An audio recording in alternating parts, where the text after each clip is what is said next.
मथुरा के थाना रिफाइनरी क्षेत्र के बाद गांव के लोकसभा चुनाव के निर्दलीय प्रत्याशी पिंकी फॉर्च्यून ने पत्रकार वार्ता के दौरान सांसद हेमा मालिनी पर निशाना साधते हुए कहा कि जनपद का बहुत ही दुर्भाग्य है कि बाहर के लोग यहां आकर चुनाव लड़ते हैं और जीतने के बाद यहां से चले जाते हैं।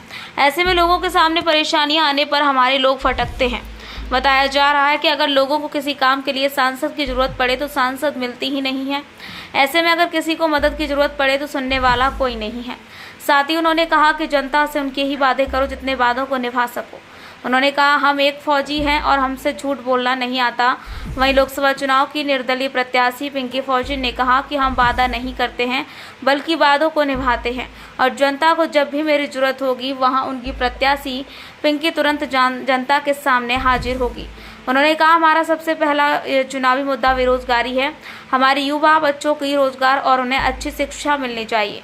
मथुरा की तरक्की ऐसे नहीं होगी, अगर मथुरा की तरक्की तब होगी जब बच्चों को अच्छी शिक्षा और अच्छी नौकरी मिलेगी, तब मथुरा की तरक्की होगी।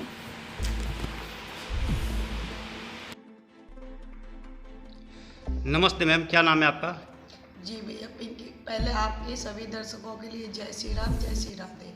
हमारा नाम पिंकी फॉर्च्यून है और हम इस ज़िले की बेटी हैं और इस ज़िले में बड़ा ही दुर्भाग्य कि बाहर के लोग आकर के जीत करके चले जाते हैं और हमारे लोग भटकते हैं। अगर हमारे लोगों को ज़रूरत पड़े तो सांसद मिलते ही नहीं है। किसी की लाइट कट जाए कोई सुनने वाला नहीं है, किसी में थाने में काम पड़े कोई सुनने वाला नहीं है। भैया जिसको वोट दिया है कम से कम वोट का मान सम्मान तो करे। बीच में तो आए नेता, लेकिन मैं जब गाँव में जाती हूँ तो लोग बड़े परेशान हैं कि नेता उनके बीच में कोई नहीं जाता, ना सुख में ना दुख में।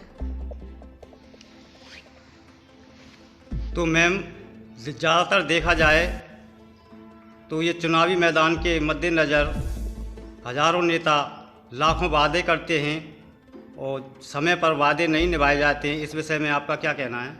भैया वादा करने के बाद करना चाहिए, ऐसा नहीं कि झूठ बोल दिया। नेता कोई भगवान थोड़ी कि तथास्तु कर दिया, कह दिया तो हो गया। नहीं, जितने वादे करो जितने कर सको। झूठ बोलना गलत बात है, लेकिन राजनीति में तो सबसे ज़्यादा नेता झूठ बोलते हैं। हम फौजी आदमी हैं भैया, हमसे झूठ नहीं बोलती है। जितना हम कर पाएंगे, सबसे मेन मुद्दा है यहाँ जनता को ज़रूरत पड़ेगी और मेरा तो घर है, परिवार है पूरा मथुरा जिला। मेरे घर को यहाँ ज़रूरत पड़ेगी, बेटी वहाँ हाजिर होगी और हर नेता को यही होना चाहिए। आप वादे नहीं करती हो, वादे निभाती हो जी।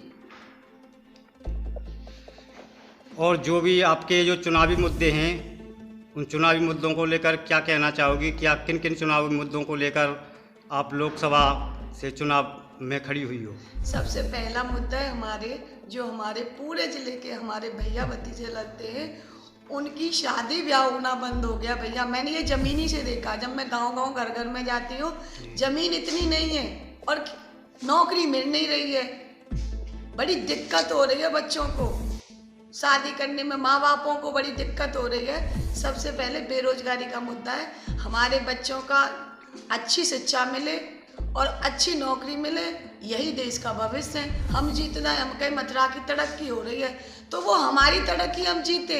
हमने अपना मथुरा जिले के लिए क्या क्या है, अपने बच्चों के लिए क्या क्या है। जब हमारे मथुरा जिले के बच्चे तरक्की पे तो हम तरक्की पे।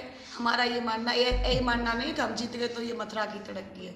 मथुरा की तरक्की तब होगी तब बच्चों को शिक्षा अच्छी मिले और शिक्षा लेने के बाद बच्चों को नौकरी भी मिले, उसको मेरी नज़रों में तरक्की कहा जाता है। बहुत बहुत धन्यवाद मैम, हमारे चैनल में आपका बहुत बहुत स्वागत है।